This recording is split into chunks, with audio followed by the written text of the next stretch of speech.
এই সংগঠনকে সাধুবাদ জানাই, যারা বিদেশে থেকে হাড় ভাঙা পরিশ্রম করে তারা দেশের জন্য ভাবছে।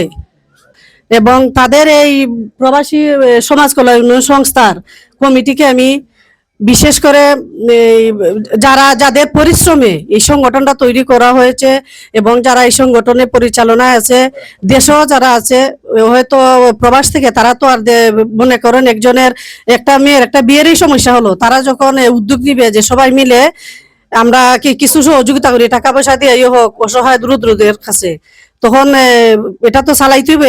এই জন্য হয়তো প্রবাস থেকেও দেশে কিছু সদস্যরা রাখা হয়েছে। সবার প্রতি আমি আন্তরিক অভিনন্দন জানাই।